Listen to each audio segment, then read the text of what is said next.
Okay, so now that you've finished your quiz, I'd like you to start this lesson on chapter 6-6, and you're going to want to take notes. We will do the MyMathLab practice portion in our next class time. And of course, before I forget, the goal for this section is to solve quadratic equations by factoring. So that means quadratic means that the equation has an exponent of 2. Quad, square. Okay, and it's an equation, so it has an equal sign. We're going to use all the different kinds of factoring that we've already learned. So today, all you have to do is finish the video lesson. There's no homework unless you don't finish the video lesson.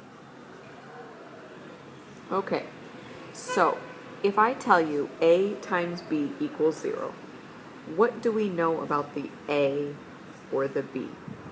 What can we assume? If the answer is 0, what numbers could A or B be? Well, the only way we can get an answer of 0 is if we multiply by 0. So one of those two numbers, the A or the B, has to be a 0. So this is what we call the zero product property. If we have a number times a number equals 0, then either the A is a 0 or the B is a 0. And this is essential in order to be able to solve quadratic equations. These are the steps. I've got some yellow little pieces of paper for you to tape, staple, or glue into your notebooks. If I haven't passed them out yet, please remind me. So the first thing you do is equal 0, then you factor it, then you do the zero product property, you solve it, and you check it. We're going to do several examples of this. So first, example number 1, x minus 4 times x plus 2 equals 0. So let's go through our steps. Does it equal 0? Yes. Is it factored? Is it an A times a B? We have something times something. So yes, it is already factored. We're going to use the zero product property. So either x minus 4 equals 0 or x plus 2 equals 0. One of those two pieces has to be equal to 0. So now we're going to solve each of these separately. Add 4 to both sides. X could be 4, or subtract 2 from each side. X could be negative 2. So our final answer is x equals 4 or x equals negative 2. Those are the two possible solutions, the two possible numbers that we could put in for x, that when we solve it, it equals 0. Let's try another one. Again, looking at our steps, the first step is, does it equal 0? Yes, it does. It equals 0. Is it factored A times B? Is it a thing times a thing? Yes, it is. Zero product property. So either x minus 10 equals 0 or 3x plus 1 equals 0. Let's solve each of those. Add 10 to both sides. Remember, this is backwards through PEMDAS. So it could equal 10, or add or subtract, then multiply or divide. X could be a negative 1/3.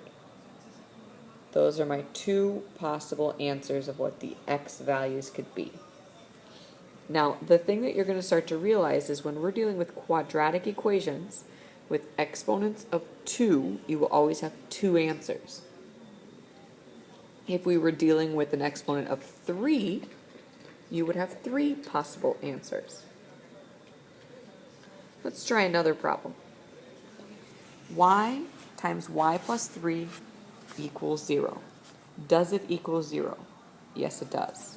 Is it factored? Is it something times something? Yes, it is. So zero product property. Either y equals 0 or y plus 3 equals 0. Solve. So y equals 0 or negative 3. Now, I keep forgetting to look at this last step, checking it. Let's take a look at it now. In order to check, we would plug in that value and see if it worked. So instead of y, I'm going to put in zeros. 0, 0 plus 3 equals 0.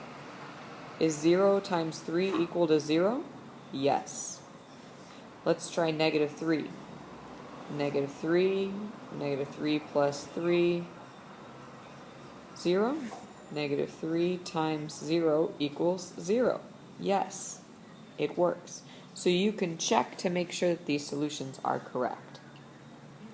Let's try a harder problem. So, in this case, it is not factored yet. Does it equal 0? Yes, it equals 0. Is it factored? No. So in order to factor this, let's use a different color.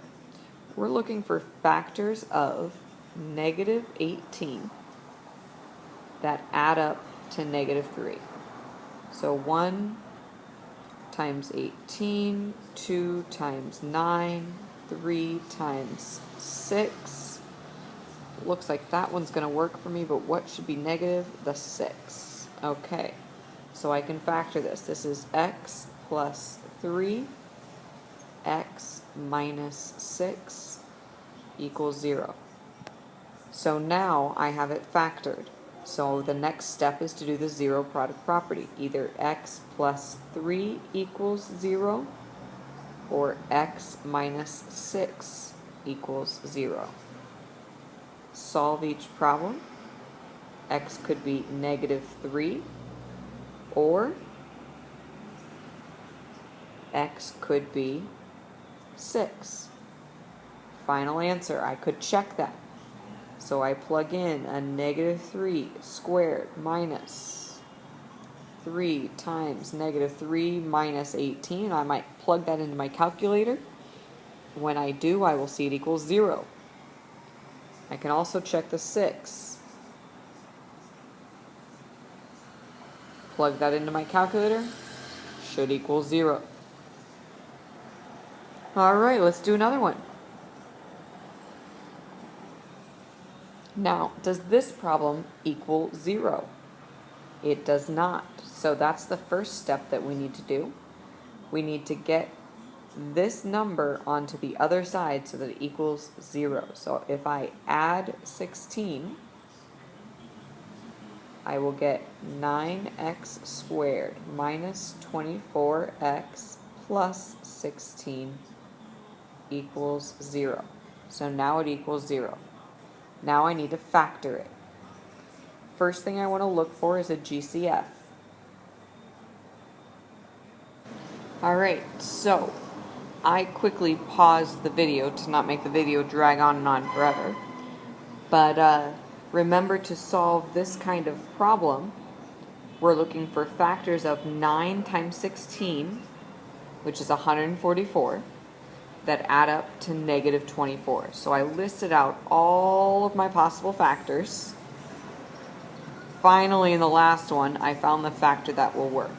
12 and 12. And now these should both be negative in order to give me negative 24. So remember, we're going to split. So we've got 9x squared minus 12x minus 12x plus 16. Factor by grouping. I can divide by a 3x. That gives me 3x minus 4. Divide by a negative 4. Uh-oh. Look what I'm noticing, ladies and gentlemen. This is a pattern. Smash those guys together. Oh, this would have been so much easier had I recognized the pattern. That's a perfect square trinomial. Look. Let's go back. 9x squared minus 24x plus 16. That's a number squared.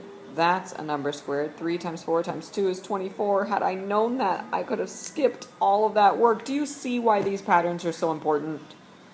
Oh, I'm going to erase some stuff so that we've got some room to work here. So now that I have factored it, it is something times something. I'm going to use the zero product property. So either 3x minus 4 equals 0, or that's my only option. So adding 4 to both sides, 3x equals 4. Divide both sides by 3. My final answer is x equals 4/3. Whew, that took forever. All right, let's do one last problem. Eeny, meeny, miny, mo. Well, we can take a look at both of these briefly. How would we approach this first one? It's not equal to 0. So we want to simplify this all out to be able to make it a nice, pretty problem. So that gives us 32x squared plus 36x equals 5. I want to get the 5 to the other side, so I would subtract 5. So I'm going to write minus 5 equals 0. Now it's nice, neat, and pretty, and I could go through and solve. How about this problem? How would we approach this problem? Well, when I look at it first, I notice there's a GCF of 3x. So my first step then would be to take out the GCF.